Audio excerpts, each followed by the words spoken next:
that the Greeks had been living there in at a rather primitive level, and along had come Egyptians and Phoenicians, and these people had set up cities and had civilized the Greeks.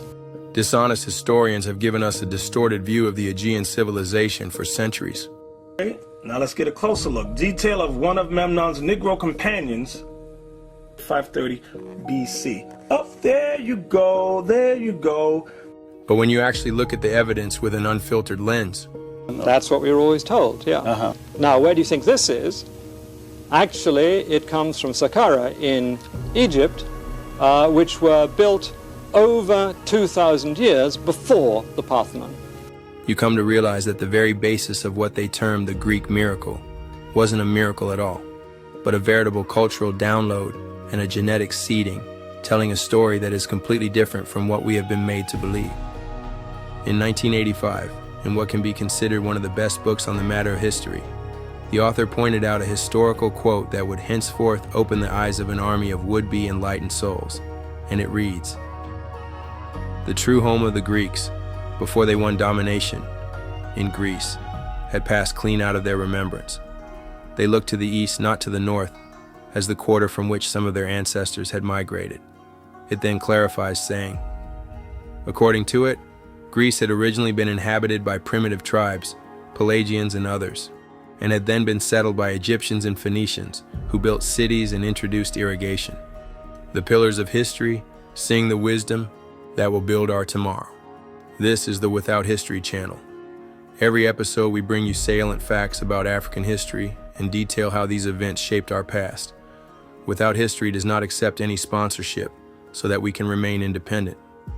The author Frank M Snowden Jr. stated in his book, The Ethiopians in the Greco-Roman Experience, that the Africans who came to ancient Greece and Italy participated in an important chapter of classical history, but it wasn't just a participatory role. In fact, the Africans in Greece kick-started the whole Aegean civilization. In the early era, Minoans and Mycenaeans were considered the first high culture in Europe, where none existed before. Unlike the ancient Egyptians, they were not predominantly black. But one thing is certain. It is that the whole Aegean civilization and all the hallmarks that we associate with it, from religion, writing, science, architecture, and philosophy, these pillars of Greek civilization were clearly seeded by Africans from the Nubio-Kemetic civilization complex. And there is a plethora of evidence that shows this. Evidence not just from archaeology, but first accounts from the Greeks themselves, who attest that their civilization was beholden to the Africans. Evidence that is well known by historians today, but seldom shared.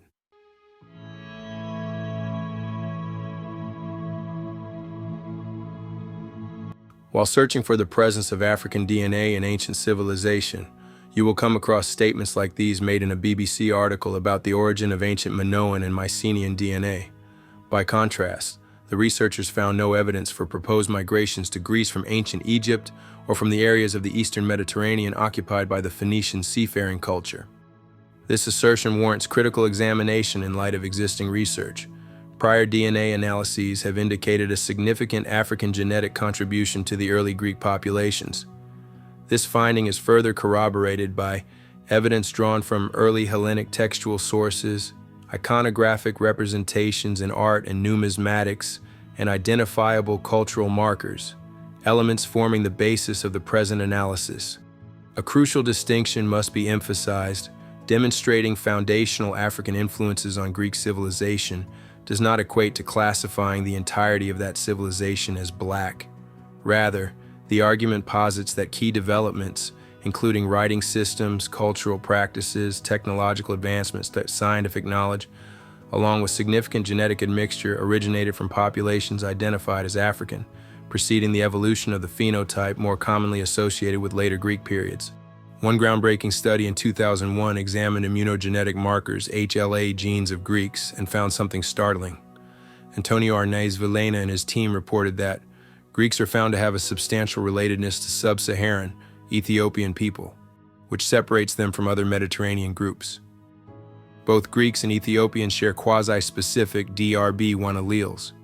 In plain terms, certain genetic variants common in Ethiopians and other sub-Saharan Africans were also found in Greek samples. and these variants were rare or absent in other Europeans. The study noted that, in genetic distance, analyses, and cluster diagrams, Greeks clustered closer to Ethiopians, sub-Saharans, than to other Europeans. This led the authors to propose an ancient migration or gene flow from Africa into Greece, perhaps as far back as pharaonic times when Egyptian influence was strong. Critics initially resisted these findings. Some even tried to dismiss the study for unrelated political reasons, and given recent historical narratives, you can understand why. But these genetic findings have not only held up, they have been validated by further studies. For instance, population geneticists have noted the presence of Y chromosome haplogroup E-M78 in Greece at high frequencies. This haplogroup is a branch of E1b1b, which has its deepest roots in East Africa. In fact, EM78 has been called a signature African gene.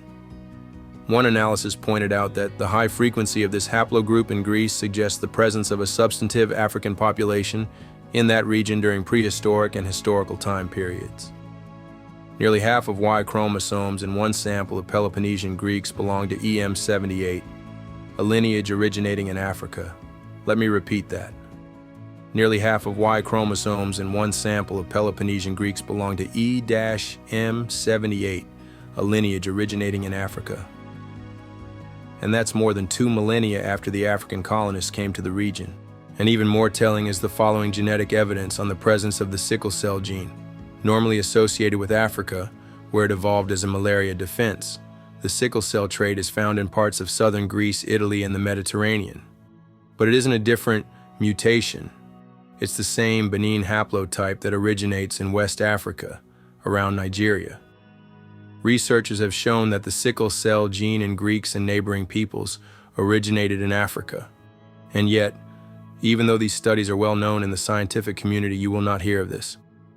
On the contrary, we have continued cultural misrepresentation of what really transpired in history and the undeniable contribution of the Africans in the seeding of the first high culture in Europe.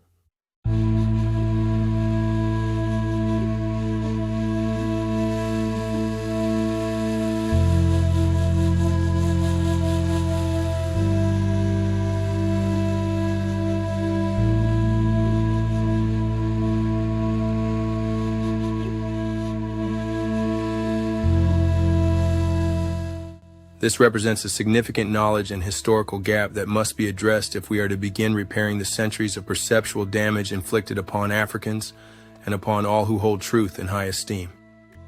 These genetic studies are by no means unique. A comparable analysis of ancient Egyptian ancestry appears in our episode 51. Don't miss it. If there is one element that reliably marks the transmission of one civilization into another, it is writing. And here too we observe clear evidence of African influence on Aegean culture. Cretan hieroglyphs, associated with the early Minoan civilization on Crete, constitute an early writing system used from approximately 2100 BCE until about 1700 BCE. As one of the Minoans' undeciphered scripts, alongside Linear A, these glyphs predominantly depict recognizable symbols and objects. Their frequent appearance on seals and other administrative artifacts indicates that they serve primarily religious and bureaucratic functions. Moreover, Cretan hieroglyphs are widely considered a precursor to Linear A and, by extension, to the Mycenaean Linear B script. Archaeological remains show that the Minoans lived in settlements organized around unfortified citadels, suggesting a relatively peaceful society, but also a deliberate selection of strategic sites. Clear signs of an external culture, establishing religious and commercial centers. In their computational linguistic study of Cretan hieroglyphs, some scholars have posited a relationship to Proto-Cuneiform. Even if this linkage holds, it does not diminish the African origins of the script, for in 2100 BCE, Mesopotamia remained under substantial African influence. See episodes 7 and 10. One particularly striking feature, overlooked in that analysis, is the depiction in Figure 1 of what any student of Egyptian hieroglyphs would recognize as a cartouche, the ritual enclosure denoting a pharaoh's or deity's name. To find this motif in a neighboring civilization that borders Kemet and was demonstrably seeded by Egyptian culture is far more than coincidental. By the first millennium BCE, The Greek alphabet, later adopted by Rome, derived from the Phoenician consonantal system. For instance, the Greek letter eta can be traced back through the Phoenician alphabet to its form in Linear B, the early Greek syllabary. A phylogenetic analysis conducted by researchers at the University of Nebraska demonstrated that 7 ancient scripts, including Egyptian hieroglyphs, Phoenician, early Greek, Old Hungarian, and Arabic, all descend from a common ancestor. Because the earliest of these is Egyptian hieroglyphic writing, Medu Nader, dating to around 3300 BCE, it follows that these alphabets ultimately derive from African origins. For further details on how the Phoenician script directly evolved from hieroglyphs, please consult the articles linked in the video description or contact me on Twitter. How one might then ask, if Egyptians colonized regions to the north and east, why not further south? And why do we not find their writing systems deeper into Africa? This question rests on the false premise that sub-Saharan Africans lacked indigenous scripts, a widely propagated misconception. In fact, Africa bore countless writing systems, many of them under-recognized. A few examples include Meroitic script, circa 300 BCE, 400 CE, adapted from Egyptian hieroglyphs by the Kushite kingdom of Meroe in modern-day Sudan. Ge'ez script, origin circa 9th to 5th century BCE. The liturgical script of Ethiopia, with antecedents in the kingdom of Dimtawai, Proto-Saharan script, circa 5000 to 3000 BCE, found near the Karga Oasis in Nubia, recording early Saharan literate culture. In Cybele, earliest inscriptions circa 2000 BCE. Used by Ajagam and Ekoid peoples in Nigeria and Cameroon, sharing notable affinities with Egyptian signs. Adinkra symbols, at least 18th century CE. Akan ideograms from Ghana, employed in textiles and pottery to convey proverbs and concepts. Great Zimbabwe glyphs, 11th century CE. Early European accounts recorded hieroglyph-like inscriptions, now lost, revealing Nubio-Kemetic parallels. Bassa script, circa 500 BCE. A Liberian syllabary, distinguished by its elegant curves and original glyph shapes. These examples represent only a fraction of Africa's rich epigraphic legacy, a testament to the continent's foundational role in the development and spread of writing. Black Africans also left another imprint of their presence in early Greece, and it is one that survives to this day.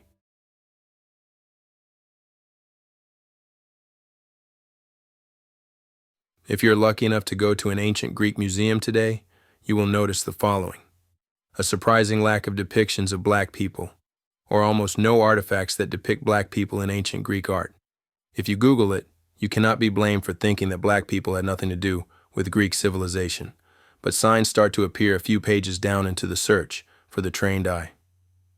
This pose, with the fists by the waist and the left foot forward, is none other than a pharaonic pose.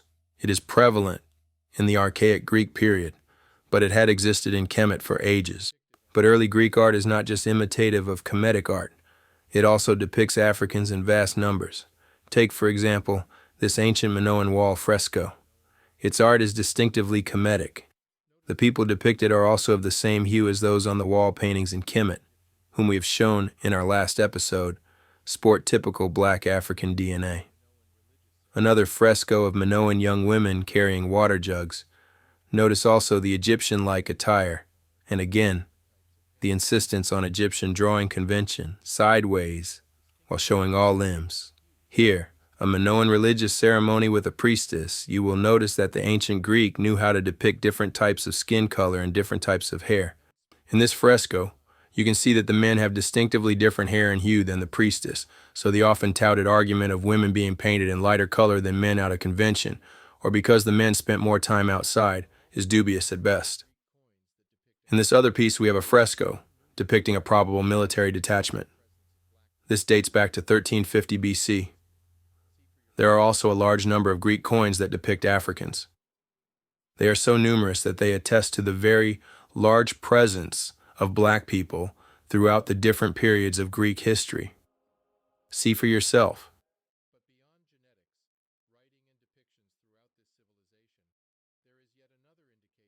But beyond genetics, writing, and depictions throughout this civilization, there is yet another indication that shows how Greece civilization was seeded by the Africans: religion.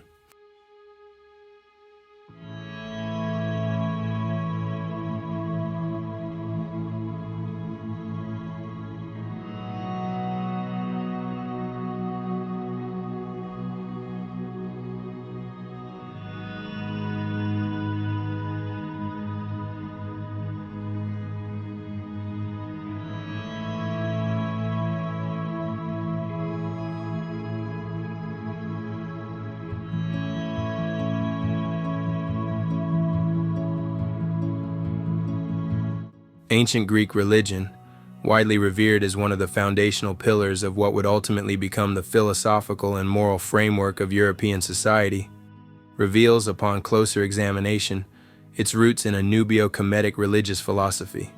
It is striking that scholars readily acknowledge the direct derivation of Roman religion from its Greek predecessor, along with its gods, narratives, myths, and religious tenets, yet commonly deny a parallel acknowledgement of African influence on Greek religion. And yet, Herodotus himself observed, in Book 2 of his Histories, that almost all of the names of Greek gods came into Greece from Egypt. Let us then examine further evidence demonstrating that Kemet underpinned Greek religion, and by extension Roman and European religious traditions. Consider, for example, the Greek duality of life and death embodied by Apollo and Dionysus, attested in 470 BCE and 1300 BCE respectively. A conceptual pairing that already existed in Egypt by 2300 BCE. The Egyptians conceived of universal balance through such divine duopolies. Each deity maintained an equivalent and opposite counterpart, a structural model mirrored in the principal gods of the Greek pantheon.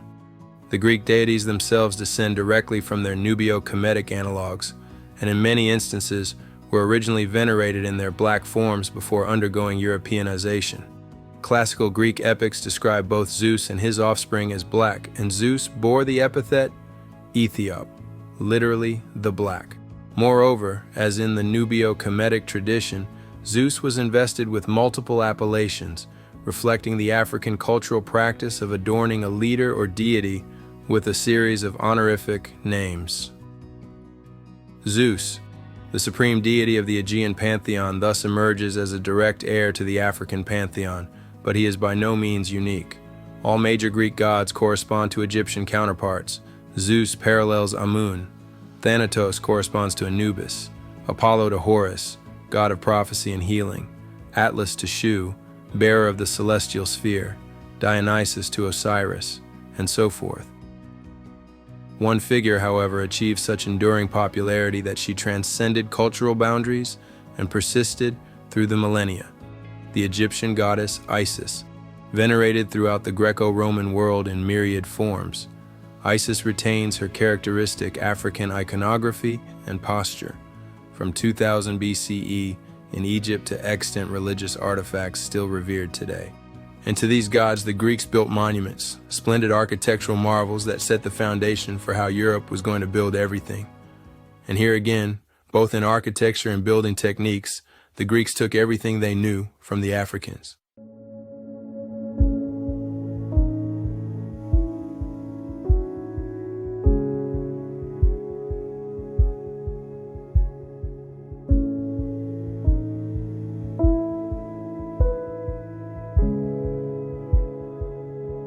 That's what we were always told, yeah. But there's no doubt that even some formulae are the same in the treatment, that there's a very, very substantial Egyptian influence in the Greek medical line, so that in architecture, of course, is very close. This actually we might show. Okay, for the slide. If you can get back to the Parthenon. Now, where do you think this is? Actually, it comes from Saqqara in Egypt, beautiful fluted columns, which were built over 2,000 years before the Parthenon. And you get, that's a later style, but let's see if we can get back to those. Here again, you get very elegant Egyptian columns, so that architecturally as well as artistically, there's no doubt that Egypt had a very profound effect. A number of scholars will still try and say that the Egyptian columns had no influence on the fact that the Greeks produced very much the same thing. And this is not to deny the exquisite beauty of Greek architecture, but it is very closely related to that of Egypt. In fact, the one thing lacking in Egyptian architecture is the arch, and that's lacking in Greek architecture too. The first Greek temple, the Parthenon, was constructed in 447 BCE. It employs the same architectural design patterns as the step pyramid complex of Djoser, erected in 2670 BCE, some 2 millennia earlier. That pyramid and its adjoining temple were designed by Imhotep, the father of medicine and architecture. The design proved so innovative and the technology so enduring that, 2,000 years later, the Greeks adopted its fundamental principles. The Romans thereafter inherited them from the Greeks, as evidenced by the recurring motifs and columnar orders of classical Greek temples.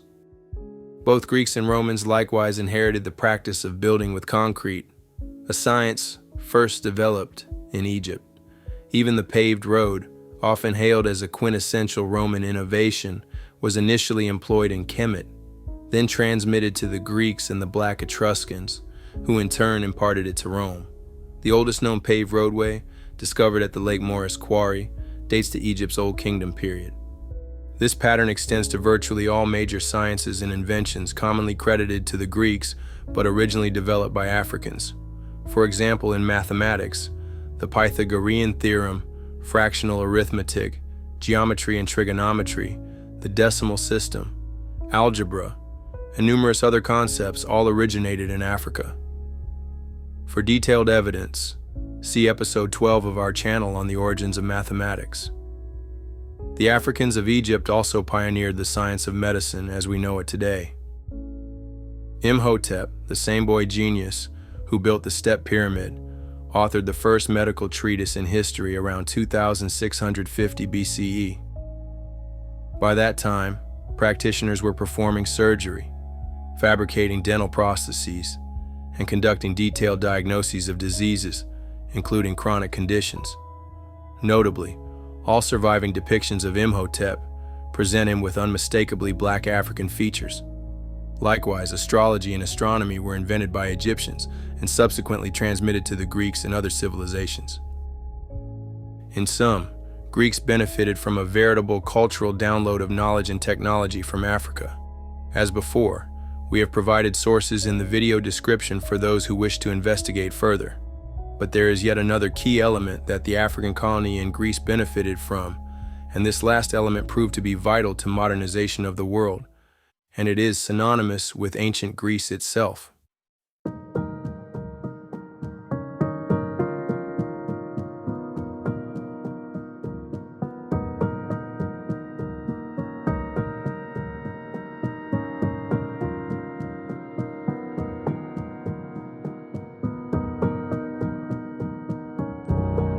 And of course, Dr. James, George M. James. George M. James, was really the pioneer of the influences on classical Greece. Okay. But his book was not accepted. What's interesting from my point of view is that I was working on this subject for 6 years before I realized the work that had been done by black scholars in this area, that they had been shut out of the mainstream to such an extent.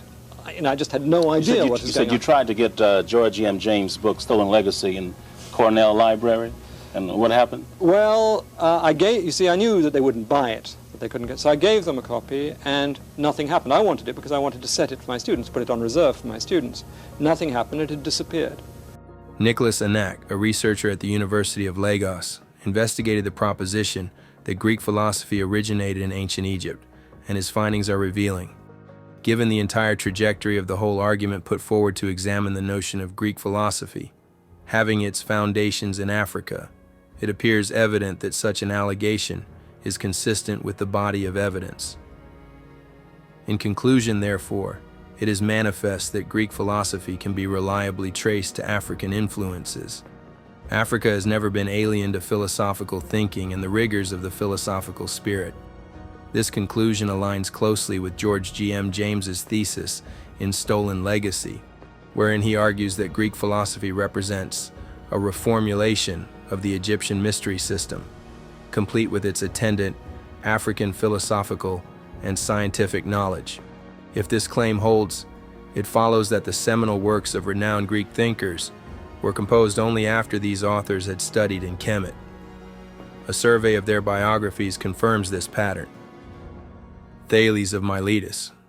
Regarded as the first philosopher in the Greek tradition, Thales is known for numerous geometric theorems, such as the bisection of a circle by its diameter, and for observations concerning solstices and equinoxes. He sojourned in Egypt for a significant period, after which he produced his corpus of work. Pythagoras of Samos. Famous for the Pythagorean theorem, Pythagoras' influence extends into mathematics, music, and metaphysics, with his school articulating doctrines on numerical harmony and the immortality of the soul. He resided in Egypt for 15 years before formulating his celebrated theorem. Plato, author of dialogues such as Republic, Timaeus, and Symposium. Plato explored ethics, politics, metaphysics, and epistemology. He spent nearly 2 decades in Egypt, during which he engaged closely with Pythagorean teachings. Eudoxus of Cnidus. Best known for his concentric sphere model of planetary motion and contributions to the theory of proportion, Eudoxus studied astronomy under Egyptian priests in their observatories. Herodotus, often called the father of history, Herodotus traveled to Egypt in 454 BCE, 30 years before composing his histories, and conducted extensive ethnographic and cultural studies of Egyptian civilization. Solon of Athens, the Athenian lawgiver and poet who laid the foundations for democracy, Solon spent considerable time in Egypt, where he absorbed legal and ethical paradigms.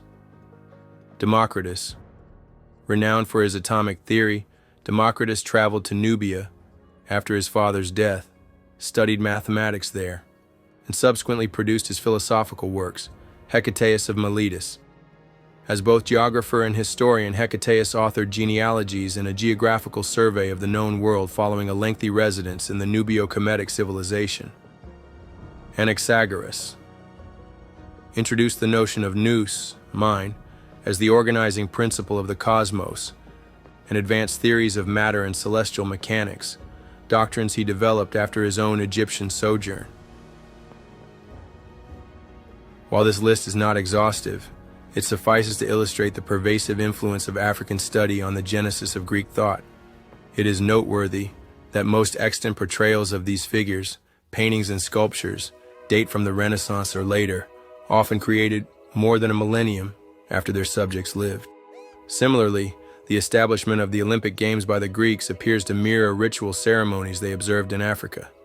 Ancient Egyptian theatrical practices such as the Abydos Passion Play, an elaborate religious spectacle dramatizing the death and resurrection of Osiris, predate Greek theater by millennia and undoubtedly informed its later adaptation.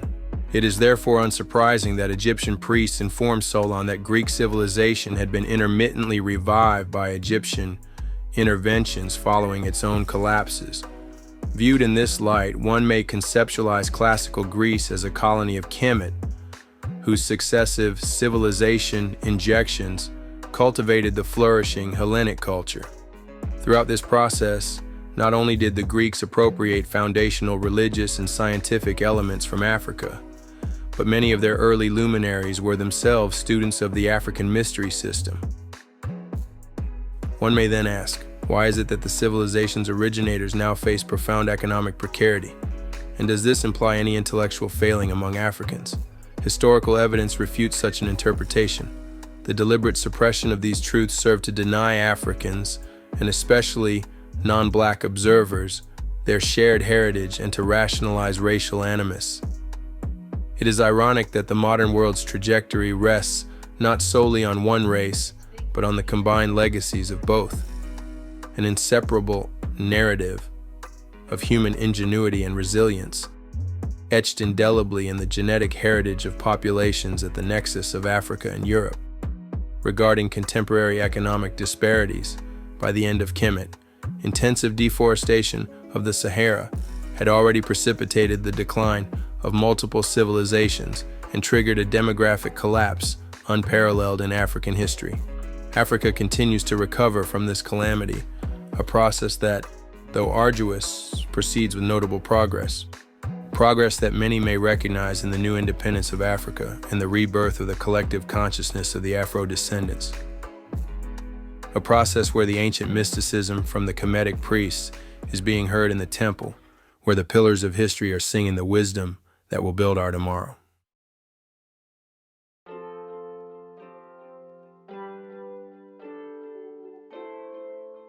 Neck and 4, 540 to 530 BC. Up there you go, there you go. These are the descendants not of Cush, but of Japheth. These were the original inhabitants of Greece. What happened to them? Supposed to have, I mean, in loose thinking, people say the Greeks were the first to make astronomical predictions, the first to make geometrical theorems, the first mechanics, a whole lot of the first doctors, a whole lot of scientific things, the first to invent metaphysics. Aristotle was the first to invent logic.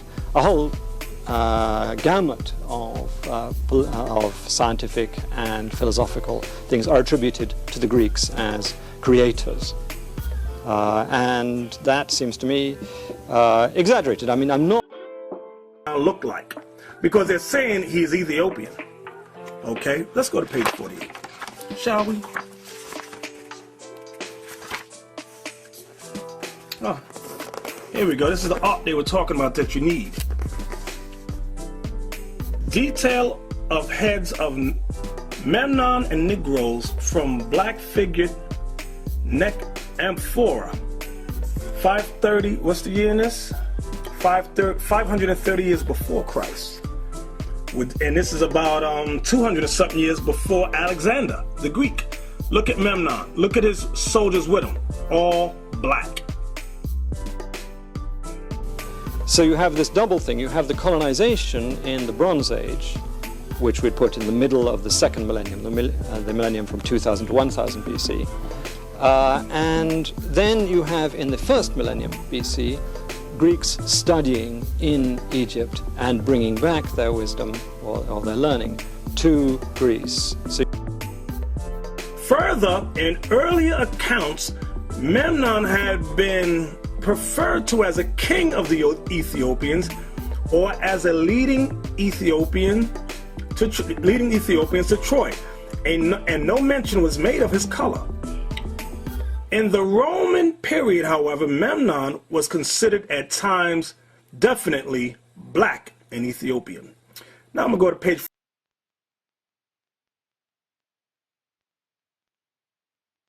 Huge thanks to all my supporters and subscribers. Join us and see how those who are said to be without history birth civilization itself.